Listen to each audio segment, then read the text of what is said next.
Bonjour, ravi de vous retrouver. J'espère que vous allez bien. Moi, oui, je vais hyper bien. Merci de reçu vos mails et tout. Effectivement, je veux faire un par mois. Vous savez pourquoi? Parce que demander une activité à côté, de vous demander concentration totale. Du coup, c'est vrai que YouTube paye bien et tout. Mais bon, voilà quoi. Les vidéos tournent. Et ben, c'est déjà. Voilà. Alors, je pense que ça suffit pour moi, pour ne pas dire zéro. Oui, parce que là, c'est à cause de vos encouragements et vos messages, donc sinon vous allez faire stand-by et tout. Au fait, j'ai regardé une vidéo hier, une dame qui se plaignait. Effectivement, métier bi dafa yàqu tellement que, en plus, c'est ce que tout le monde fait. Du coup, on n'a plus les mêmes envies. Surtout que man, mon bëgguma lu latte quoi, lu ñëpp di defandoo d'ailleurs. On va se concentrer sur d'autres activités le temps que le président règle les sites internet ou bien voilà jox gëdd les journalistes bu boobaa ñu mën a engagé wane suñu bopp carrément quoi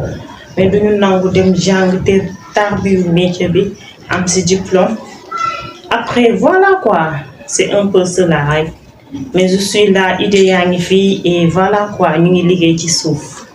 Voilà, c'est un peu cela. Et aujourd'hui, c'est un peu cela. Bref, aujourd'hui, on va parler de notre sister Nabou Dash. Je vois, vous me dites, nous envoyons que il y a des gens qui disent non, qui vont nous voir chez moi. Non, si, pourquoi pas, si tu es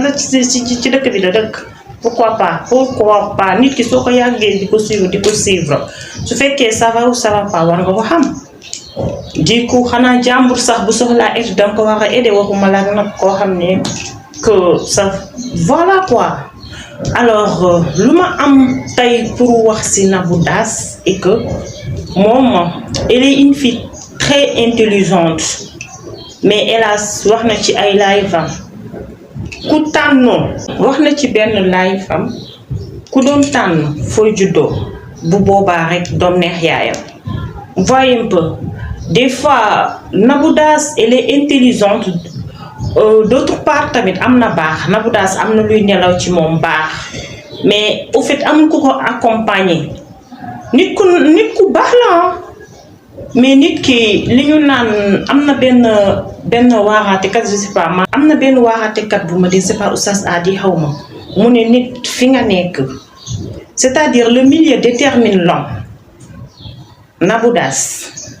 su nekkoon dafa juddoo ci benn famille boo xam ne ay pratiquants lañ famille boo xam ne dañ ko tàggat ci diine nit bu exemplaire nit bu extraordinaire la naroon nekk mais malheureusement nag tànnul fu muy juddoo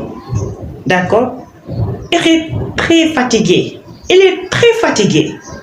man yéen yi dama naan lan moo ko fi jaar en plus moom bëgg na sëy de nit ku bëgg sëy la mais góor ñi muy tombeel ñu baal ma ci kàddu bi baaxuñu à 100%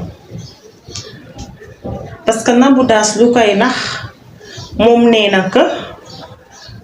genre démb am na benn kiiwam buñ ma envoyé benn vidéo la boo xam ne dañ ko interviewé woon mu ne foofu la ko gisee. waaw mais ñun jigéen ñi su nekkee tey jii képp ku ñu nopp ñu tegal ko ne ko nañu marié ñaata jëkkër lañ nar a am mais fépp fu ñu dem dina am ku ñu bëgg perte ak liy tooy si ku jigéen ki lay jugee parce que góor moom lu mu dugg tey mën na cee génn suba mais yow da nga am réputation dafa am looy incarné am loo woon say téléspectateur bañ lay suivre waroo jéem a wàcc yoon boobu Nabou. Mais ñun ñaata nombre de personnes ñooy teg seen lii ne dañ leen bëgg mais bu doon ku ñu bëgg ñun ñu tegal la mariage ndaw mariage ba dee ça aurait été mieux nga jël sa temps nga étudier nit ki pour bañ a échec ci sa mariage wala ñu lay limal jëkkër mais c'est mieux ni ngay def parce que yow da ngay xamante nit même pas une semaine mu marié la ci mariage bi nga koy étudier muy jàng vous reconnaissez vous n'êtes pas compatible et tout après c'est le divorce. ça aurait été mieux nga étudier waat li ngay def nga togg ko ba mu ñor nga xool même bu dee 1 mois sax Nabou Dash li nga xaar avant ngay marier moo ëpp te man pour man 1 mois nga ànd ak sa partenaire pour xam ko mënoo fa def bêtise mais salaamaaleykum maaleykum salaam tegu ñu mariage nit ñi dañu bëgg a rey ak da nga am xawma branlo ci aras c'est des foutaises fii jigéen yëpp ku nangu di nga am branlo ci aras de mais yaakaar naa nit ñi xel lañu ëppantee bu dee ku ñu toog suñu porte ñu tegal la mariage dinañ marié dinañ am branlo ci aras de mais la différence est que dañuy sélectionner ay critères nga xool ndax compatible na ak nit ki wala compatible ak moom ndax mariage bi dina dem wala du dem c'est le minimum mais dugg si kii tey bu subaa nga génn si ku bëgg sëy nga mais Nabou Dash ak sa intelligence bi utiliser ko góor ñi bañuñu kenn ku ne wii rek ñu nekkal ko ci mais après yow sa réputation mooy yàqu sa bu doom ak sa bu famille mais pense à cela sister utiliser sa intelligence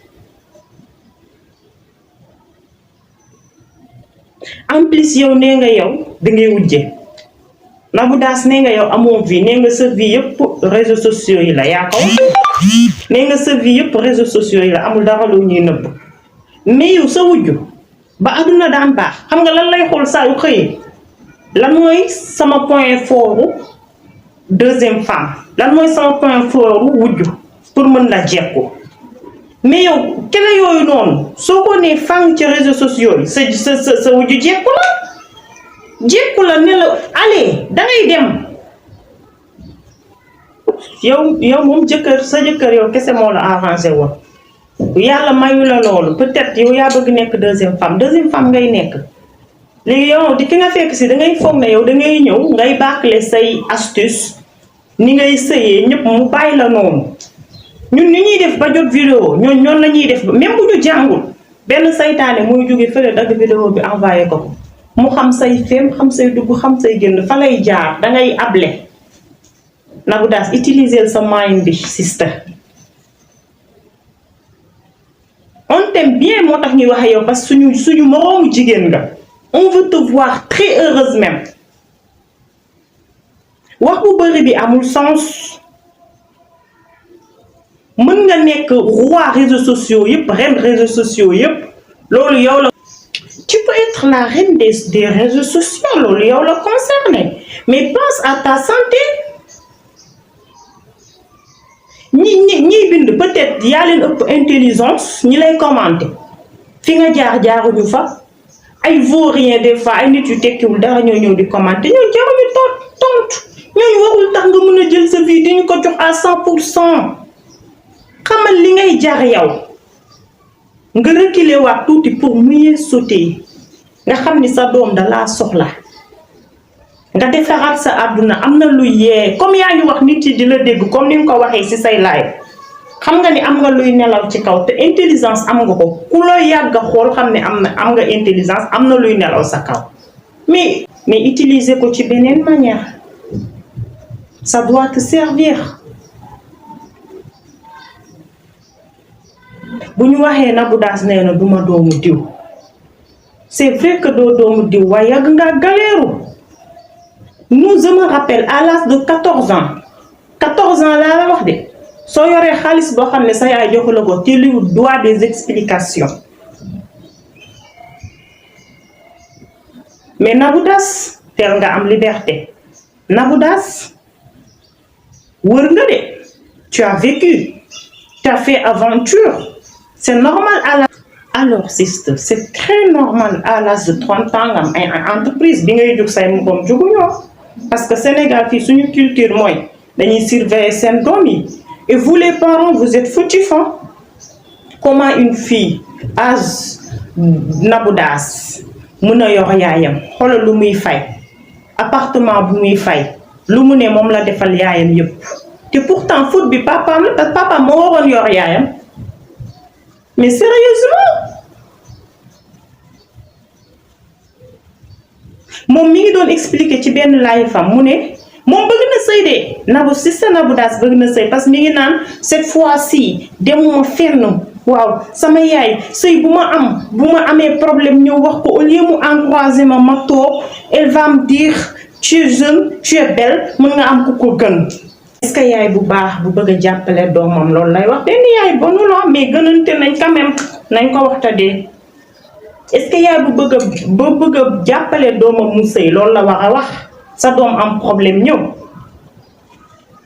ba pare ñu jox ko benn responsabilité bi yor sa yaay di ko fayal appartement jël sa appartement ba jusqu'à ni nga ko jëndalee kër mais on a tant de choses à dire sur Nabou Dash mais on peut pas tout dire parce que temps bi duñu ko may. Sérieusement, galériciste, ne te compare pas avec les filles de ton âge. Tu as galéré, les filles de ton âge, amna ci bari né nga duñu ay doomu diw mën nañ baña nek ay doomu diw sax mais dañuy respecter culture bi duñu leen bay ci ben âge bi ñu am sen liberté ku téla am liberté téla am té am sa wërsëg bu jéxé nga dem am nu muy ñëwé non ngay gaawé dem donc les filles de ton âge ñom tamit dañu né alhamdoulillah affaire bi du course vie dañ koy régler vie day stable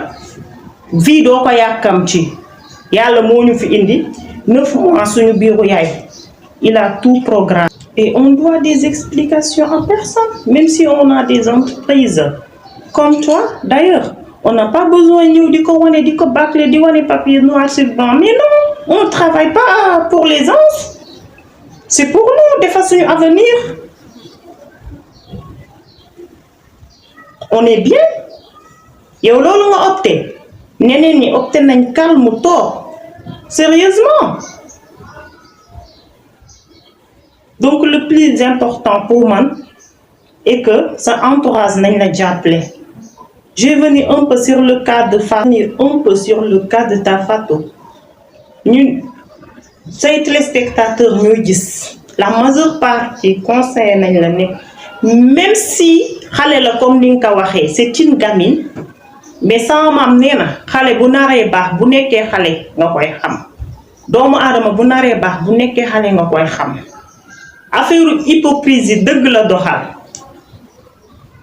Bon man au début à un moment donné parce que ce lien lañ ma envoyé ma seetaan la bi nga yoree couteau bi di bind naan bi Fatou bi sama yaay rek avant Fatou di réagir man nee naa Fatou mi mu nekk ak Nabou sax danger la parce que yow yaa ngi comme dofoo de on ne dit pas que tu es folle mais commencé nga sa problème da la ëpp doole yaa ngi am dépression te yëgoo ko ça vient doucement yëgoo ko sérieusement donc nit boo xam ne dafa yor arme Fatou tu nous as dit que elle n'a que 14 ans donc pour mu jege la danger la ci moom mais moom aussi moom Fatou na xoolaat boppam elle est très fausse te nii bu ko màggaalee du baax sérieusement na bu defal nànk ci sa entourage revoir du gàttal néegu man la kan la sérieusement conseil sister. Alors mes amours, c'était tout pour aujourd'hui. On se donne rendez-vous pour un autre numéro. D'ici là, portez-vous bien.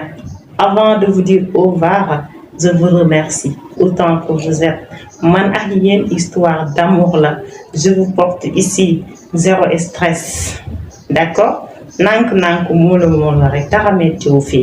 Alors su ma limee juum yéen ñëpp donc je vous remercie autant que vous êtes.